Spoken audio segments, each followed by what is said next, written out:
Well, welcome to show number 11, which just amazes me. Um, I've been doing a lot of work. I had this kind of illumination walking in Ireland to the Irish Powerlifting Championships. I mentioned that to you. But one of the things that got me thinking so much is I'm one of those people, like many, who believe that the field of strength and conditioning really got hurt in the early 1960s with the advent of the use of anabolic steroids and that whole family of things, including amphetamines and a bunch of other stuff. And one of the things I've strived to do in my career is go back to the research in the 40s and 50s on strength and conditioning, and there's a lot more than you think, and kind of try to relive and revisit these concepts. And uh, one of the things that kind of really, there was two things that really kind of ran across my head the last few days. First, and it's making a big comeback, but this is one of my favorite books. It's Functional Isometric Contraction for Football.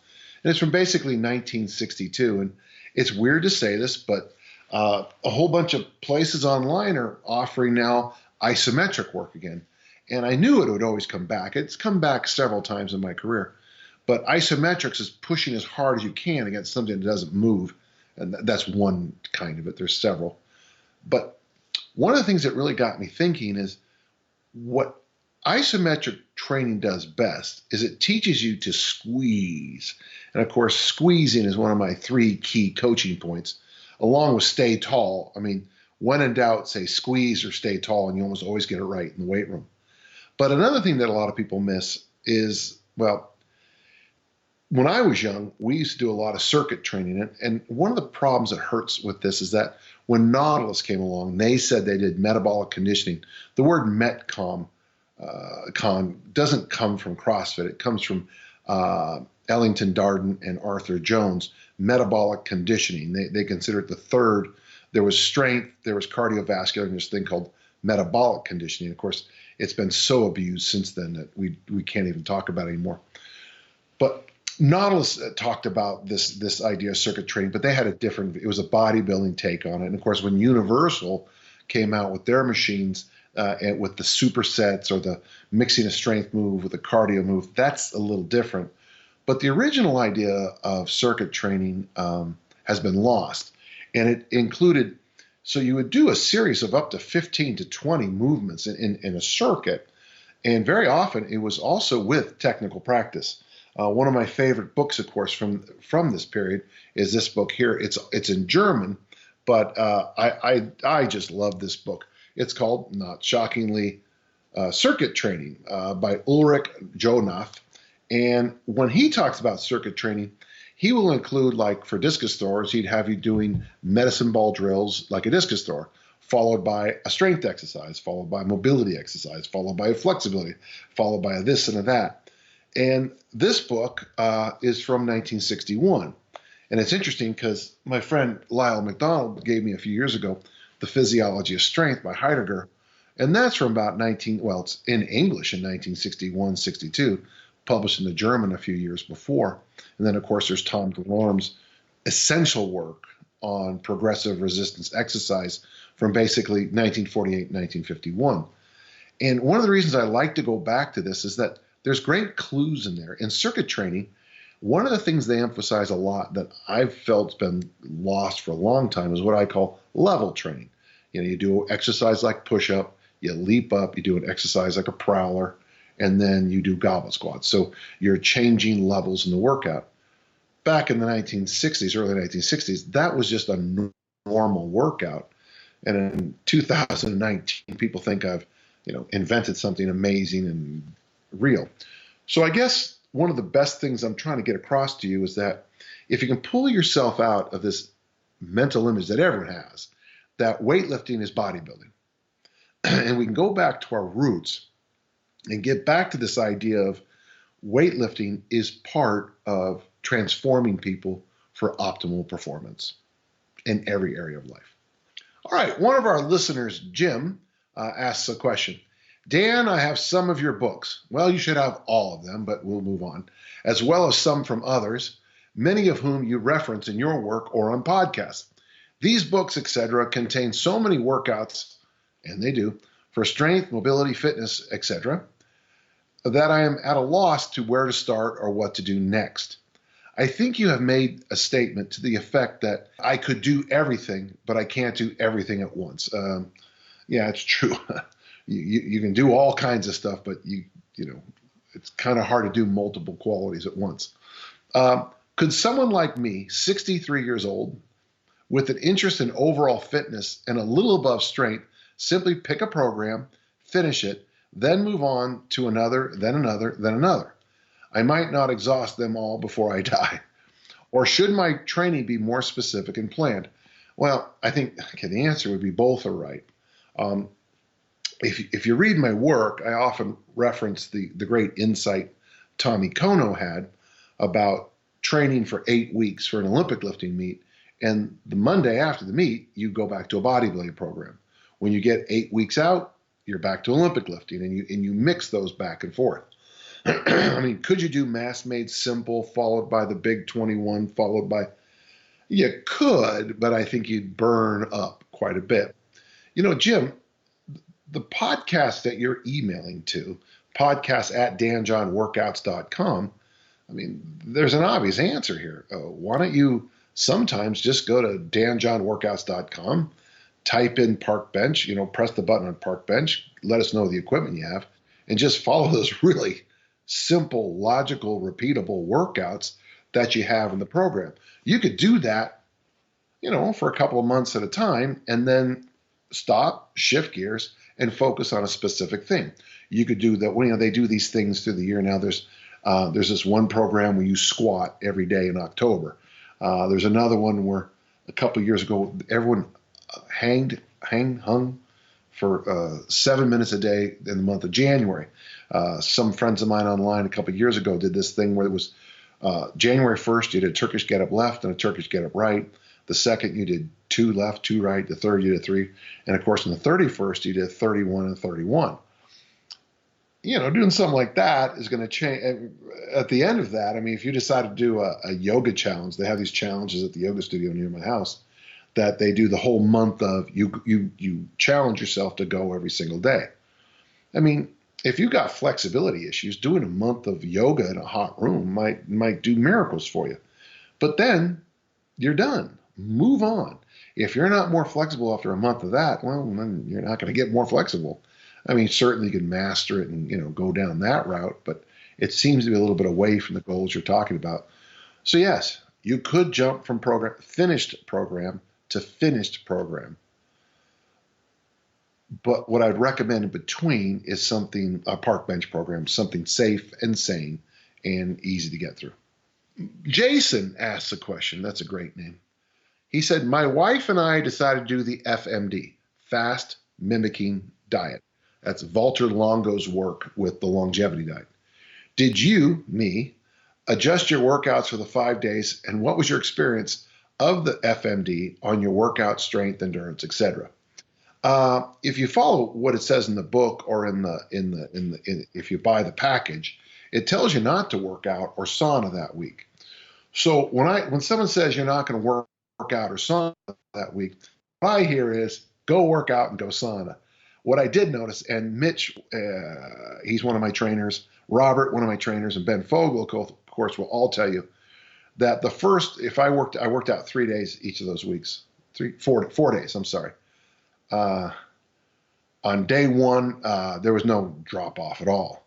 On the last day, if I went from like push up to prowler, for example, there was a lag. There was a moment when it stood up and go, okay. So no, I would tell you this, Jason. The first time you do it, just go gentle through it. Use all your free will, all your energy, all your habits, all your whatever you want to call it this week, self-control, whatever it is this week. And just try to get through the fast mimicking diet. Use all your energy to focus on that.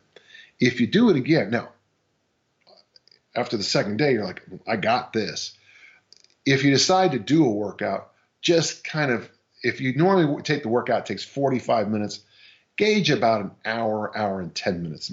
Not ridiculously longer, but you might notice that you just need just a little bit more time between sets. And one of the reasons I kind of struggled is people knew I was on the FMD, so between sets, they would ask me questions about the workout. So my workouts just got longer. And in hindsight, I would almost build that in, longer rest periods.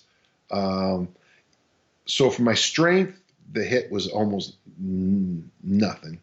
From whatever you want to call workout endurance, there was a little bit of a hit, but it could be just because I wasn't being very tough. I mean, I was, oh, woe is me, I'm on a fast, look, I'm a hero. But it's like try to explain to people many times in my career, this is fasting and this is starvation. You choose to fast. Okay, so you're not a hero. You're just not eating. All right, Robert writes in. He's a 58-year-old male, and he had a knee injury about 12 years ago. Torn meniscus, right knee, and then 12 more years of abuse. Robert, we all know what I'm about to say. We're sneaking into medical advice. The first thing I would do for you, if I could, is convince you to go see a good doctor, maybe a good rehab specialist, to see if there's small, tiny steps you can take. It could be as simple as a good knee wrap. It could be something as complex as a total knee replacement. Ideally, somewhere between sliding on a knee wrap and total knee. At 45-degree flexion, cartilage is gone, bone-on-bone contact. Kettlebell goblet squats have helped a lot, but it is still unstable in some movements. Any advice on squatting and deadlifting with a bad knee? Yeah, don't do it. Go see a doctor, okay? Nicola writes us, I'm not planning to ever compete in any sport. You're not planning to, but you never know.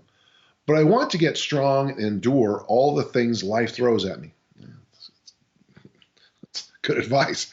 I'm 24 years old, and very soon I'll graduate and become doctor of dental medicine.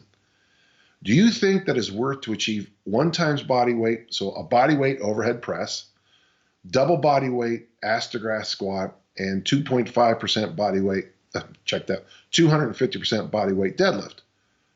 No. No, I don't. Why? You'll be just absolutely fine. I love the idea of these two things. How about this instead?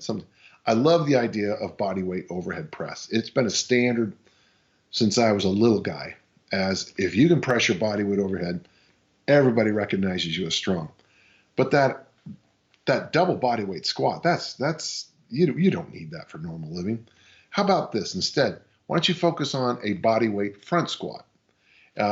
If you go deep on the body weight front squat, I know you've got flexibility. I know you got mobility. I know you got some serious quads.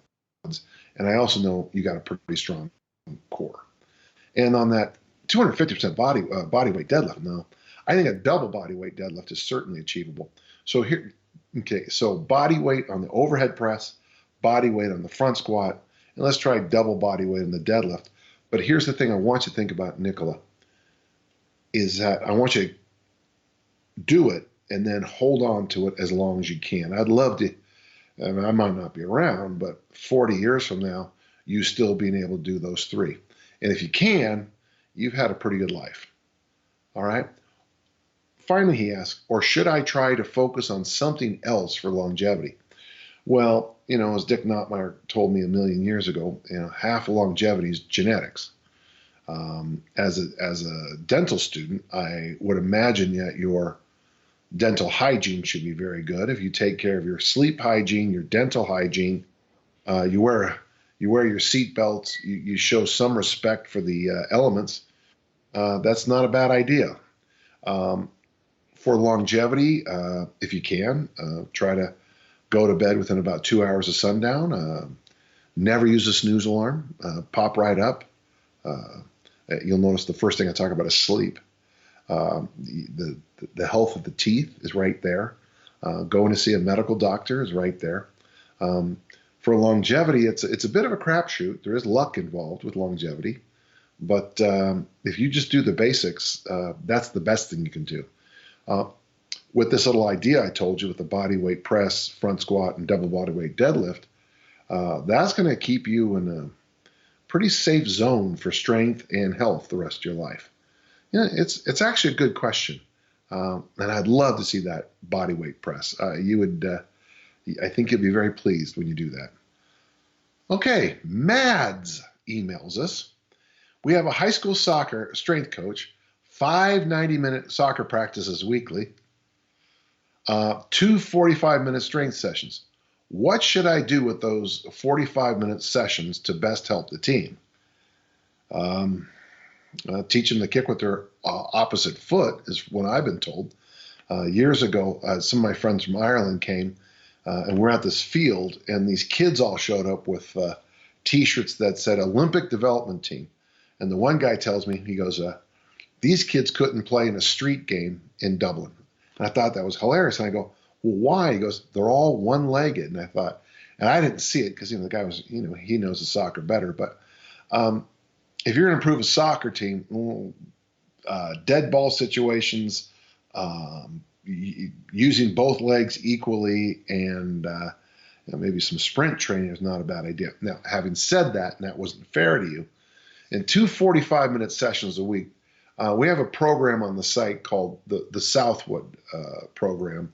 It's power clean, military press, front squat, bench press. And the rep goes a set of 8, followed by a set of 6, followed by a set of 4. It's best to work in cohorts of 4. So number 1 is power cleaning for 8. Number 2 steps in, does his 8. 3 does his 8. 4 does his 8. 6, 6, 6, 6, 4, 4, 4, 4. Move on now to the military press. When it comes to the bench press, the other 3 are all spotting you. What's great about the Southwood program, and I've been using this in my career. It's a little weird to think about it, but I mean, nearly 50 years, easily, is that it's so simple. It covers everything.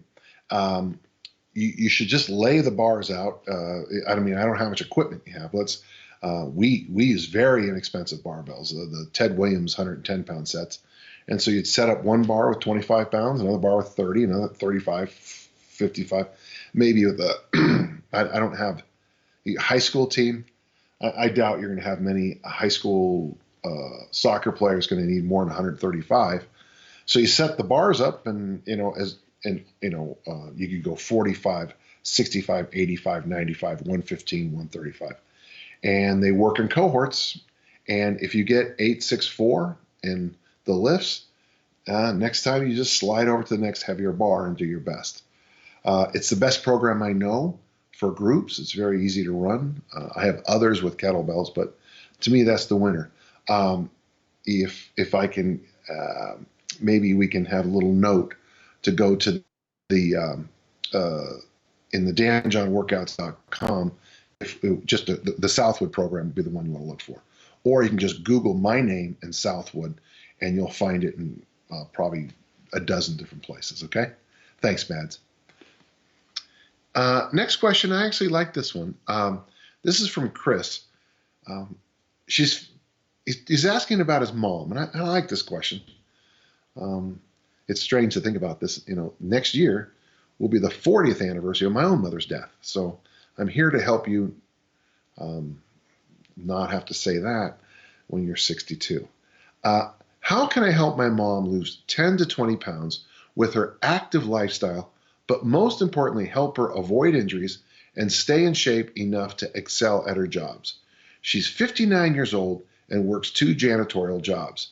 She has access to a full gym, but prefers to run. 10 to 20 pounds with a good, solid program isn't that much. There doesn't have to be a lot of changes, but the changes have to come on the nutrition side. And that's going to be a discussion you're going to have. I remember John Berardi a few years ago sharing this Minimalist program. Of course, the young lady he worked with had never been on a diet or exercise program ever. So he was able to do some really very simple things.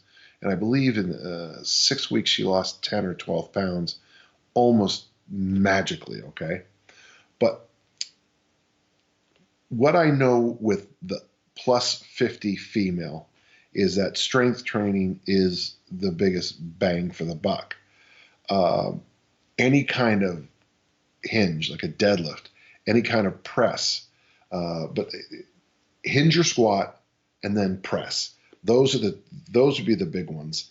When I first came online, I met these women who had all lost 100 pounds and 45 kilos. And one thing over and over they said is when they focused on squats or deadlifts and presses, the magic happened. And I thought, later on, I looked at what they were saying. It was like, well, basically what they said is if you focus on your glutes and these muscles of the upper body, good things happen.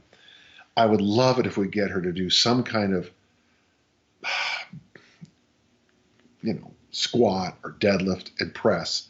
And if we can just get her to hang from the bar and maybe one day try to push her towards a pull-up or two. And that's great. And you say she loves to run. So if we only got her to do the 2 days a week of lifting and let her run all she wants, that might be a big one. For my successful clients, females, one of the things that they almost always comes up, and I've now listened for it, so I hear it more, is what made a difference, they will say, is I gave up X. I don't know what X is in your mom's case, Chris, but in one client's case, she gave up wine.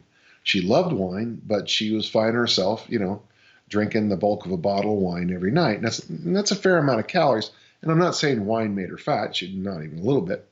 But giving up wine allowed her, well, as she said, I gave up wine unless I felt like it. And I thought that was kind of funny. But what I'm trying to get across is everybody needs to have that thing that they give up. And I think it really makes a difference. If she just has to have that thing, and it could be a comfort food, and that's very common, that's something that really helps a lot of women. And that's something you guys are going to have to target on your own. But from there, we do have to, at some level, we got to cut calories. Whether it's something as simple as intermittent fasting, you shrink the window of eating down to about maybe 8 hours a day. So if she eats from 10, brunch at 10 and finishes dinner by 6, maybe that'll help. Where you're basically not eating 16 hours a day and allowing your body to do its jobs. That seems to help a lot of people. I wish I knew just a little bit more about your mom, because it's an important thing. If she wants to eat 6 times a day, that's going to be much more difficult to lock down than if she decides to eat twice a day, with meals with lots of protein and vegetables, and of course, drink your water. I'd like to know how this goes. In fact, I kind of think it's kind of cool that you're concerned about your mom. That's kind of really cool. It's going to be on the nutritional side, and maybe some lifting. But let's just do the hands again. It's going to be sleep, some kind of caloric deprivation, giving up the X, changing the vision of what you eat at meals. And then number 3, it's going to be some kind of strength training that focuses on the butt and the press. The running will be a nice supplement. Our friend Eddie writes us, and Eddie, it's like you threw me a softball to promote my website. So let's read what you said. Look forward to your podcast every week with an exclamation point. That means a lot. I have TRX, numerous kettlebells, pull-up bar, a flat bench, ab roller in my home gym. What would your go-to pull exercise be with that equipment availability?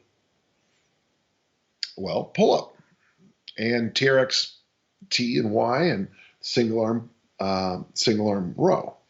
I'm a healthy 43-year-old, work for UPS. My UPS driver is a good friend of mine, and want to retire at 55 without any knee, back, or shoulder issues. Well, Eddie, do I have a deal for you? You can get my daily personal training by going to danjohnworkouts.com, and literally the very first thing, you're going to just go to Park Bench Workouts, and you're going to plug in the equipment that you have, TRX, kettlebells, pull-up bar, flat bench, ab, and we're going to give you personalized workouts for the rest of your life. It's going to be that easy. It's going to be that simple. If you don't know how to do an exercise, we have little exercise videos there for you. And even better, if you don't like that particular exercise, like that's what I would be like, You can go up for more intensity or down for easier. Um, it's like stealing, Eddie. You'll be getting. God, I hope I don't sound like a street hawker, but Brian put together this site by getting inside my brain and then putting it up there. It's not very expensive, but I think it's well worth the time. Okay, Eddie. Um, it's a it's a good question, but literally, as I just got back from Europe, where the word literally is used by the sentence. Literally, we wrote it for people just like you with your question. Okay, thanks a lot, Eddie. But looking forward to this question, actually. Kyle asked an interesting question. He says, in episode 9, you scratched the surface of forgiveness, and I'd like to know your thoughts on how to start that journey. How to start the journey to forgiveness. Well, there's three words: forgive and forget. Now, I like the forget part because most people don't do a very good job on it. Most people, oh, I forgive you, and then keep bringing it up, every hour on the hour for the rest of their life. I had an interesting conversation with one of my sister-in-laws not long ago, and she asked the question. It was kind of inappropriate, I thought. Oops, I said too much. But she asked me about, how did I forgive X? And I'm like, because I did. Well, how did you keep moving forward? Well, once you forgive and go, forget it, you move. You don't move. You just are going forward. I like what you said here about part of the journey, because the journey on forgiveness, I think, when you study what happened in South Africa, with the apartheid, they had these big things where people went in and told what they did. I murdered 52 people, and they said it out loud. But here was the deal. There's no punishment for it. They just wanted to hear what happened to the sons and daughters, the fathers and mothers of these in these prisons. And they wanted to get the truth. In fact, I think they were called the truth trials or something like that. I still look back on that and go, there was something magical about that. We all want vengeance for everybody else. There's this little trial going on right now with these very wealthy parents who bought their kids' way into prison. And I got to tell you, a little bit of me, every time I watch this, mom and dad donate $250,000 to go to the school, and little Edna gets in. And then $250,000, it's illegal, it's bribery. And then the parents complain that they get 6 months in jail. And one of my thoughts is, they should have 20 years. And then I have to catch myself. It's like, Danny, relax. It's not your story. And I think all of us at some level have our own little scales of justice, but we keep our eyes wide open. Lady Justice is supposed to be blind. Now, I know we live in the United States, and that's not always true. But when we look at people's transgressions that against us, we always need to go right back in the mirror and look at the transgressions we've done to others. There's a line, and I think it might even be a prayer. Forgive us our trespasses as we forgive those who trespass against us. It's in the Lord's Prayer, and I think it's one of the most subtle pieces of poetry the world's ever seen. And most people can't even fathom what I just said. It's weird because these same righteous Christians who go to church, we have a joke in Utah, is that people here pray on Sundays so they can pray on each other the rest of the week. Prayprey, a little joke, maybe not funny. But the line is clear. Forgive us our trespasses as we forgive those who trespass against us. Every weekend, the 1 to 2 billion Christians on the planet say that some variation of that prayer, and they never listen to the 4 letters that make the entire thing. And I always call it as we forgive those who trespass against us. And if you're going to forgive people, you got to forgive us our trespasses as we forgive those who trespass. The more you forgive, the more you're forgiven. And Kyle, I love your question, but now we're starting to sneak in. I mean, it's a field I'm pretty strong in, but we're starting to straddle that line into faith, religious studies, religious education, theology. But what I'd like you to do, if you don't mind, Kyle, is take those 4 letters, ASWE, ASWE, and I want you to take ASWE. I used to tell my students today's lecture is on ASWE, and that took them a long time to figure that out. But I would like you to spend some quality time thinking about ASWE. Think about times you've hurt people, and then I just want you to weigh, how did you deal with it? Did you say you're sorry? Have you ever been totally forgiven? I have. It's amazing. So how do you start the journey? You write ASWE on a piece of paper, and then you look at the way you forgive others, because that's how you will be forgiven. That's an interesting thing. Well, thank you, Kyle. It's a good question. If you want more follow-up, please ask again. I'll do my best to help you, okay? HV, HIV, that's what we have. Thank you for answering my earlier questions. It means a lot to me. You're welcome. My next one is, I tend to stress eat during academic exams. What can I do to keep losing, or at least not gain fat during my December exams?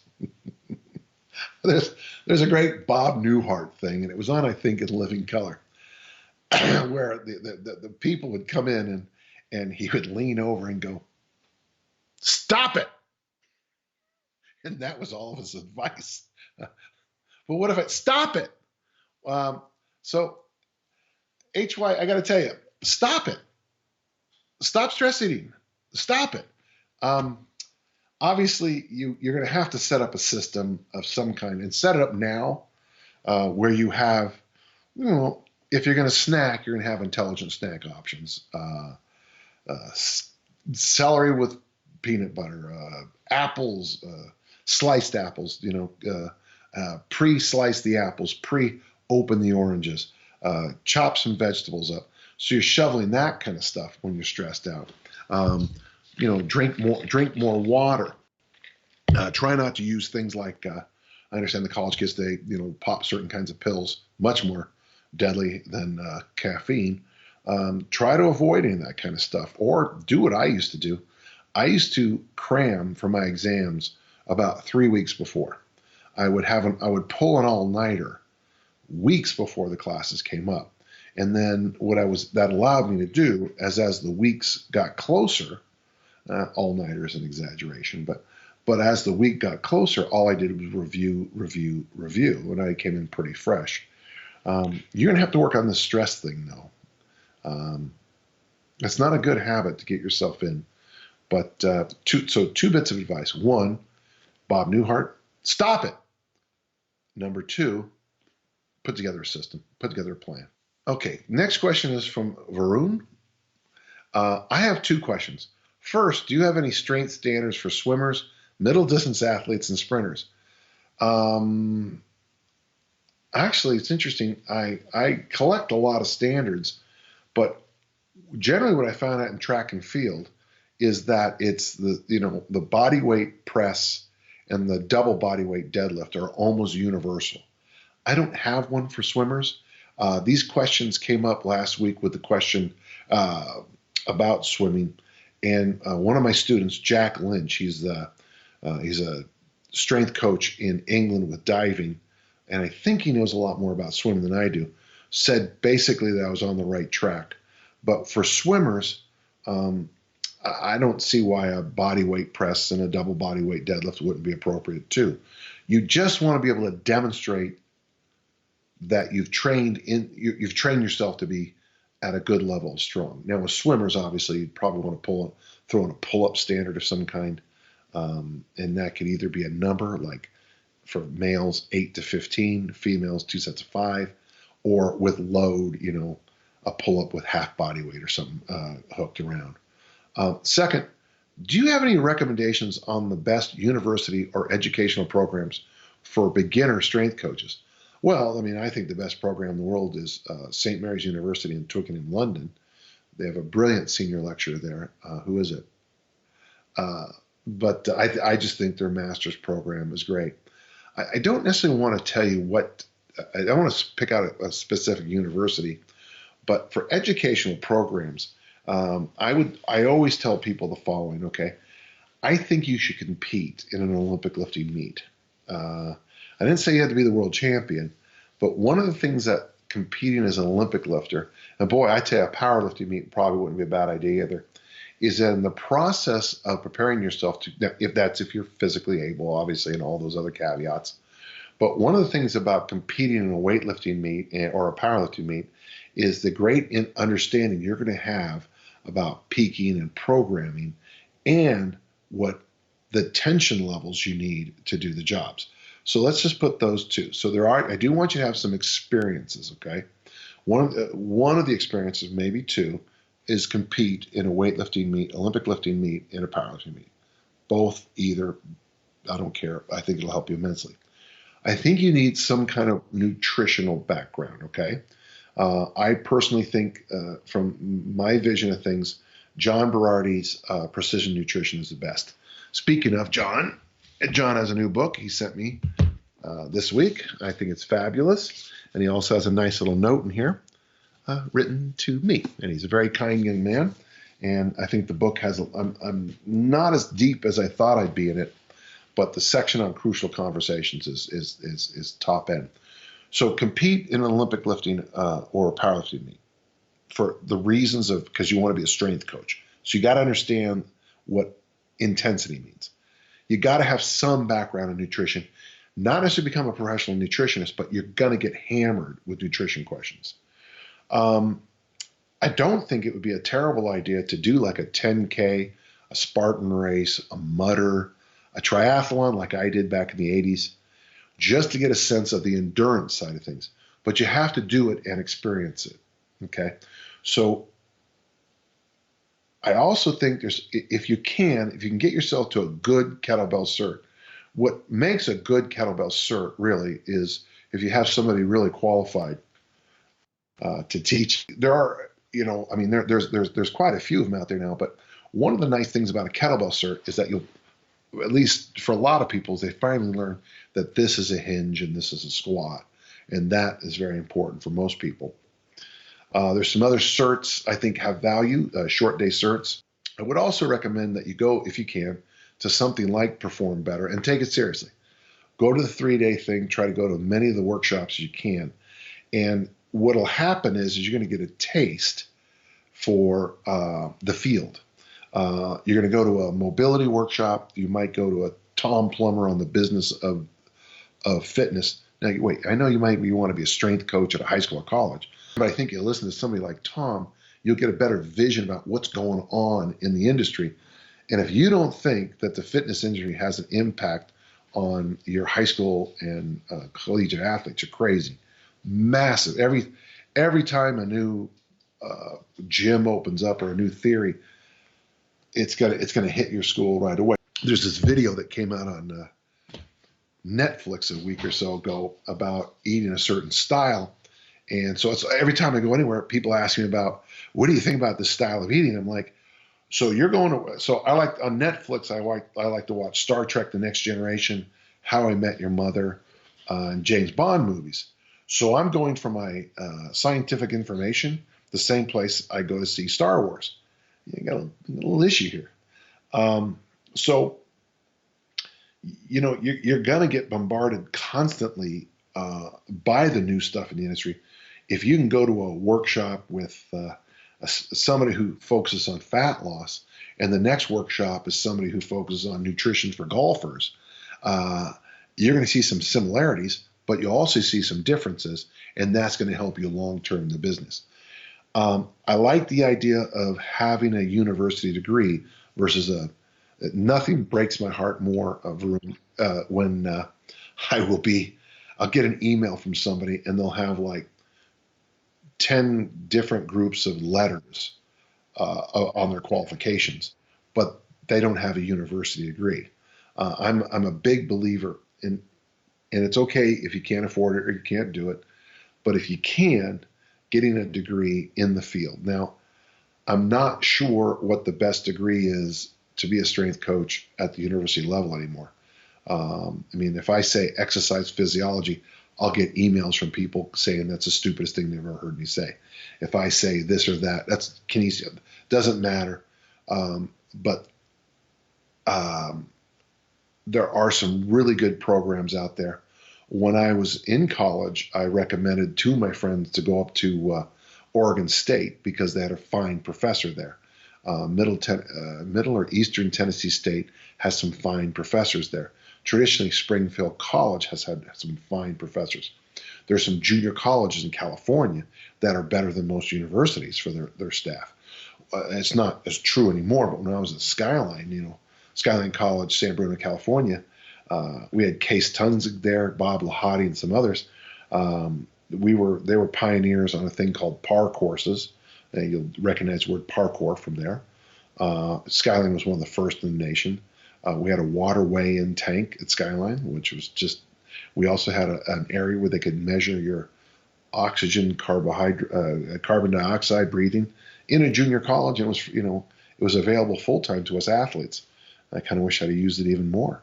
So you're gonna have to do a little researching, look at your budget, but then if you come up with a few things, you email me directly, and I'll help you if I can. All right.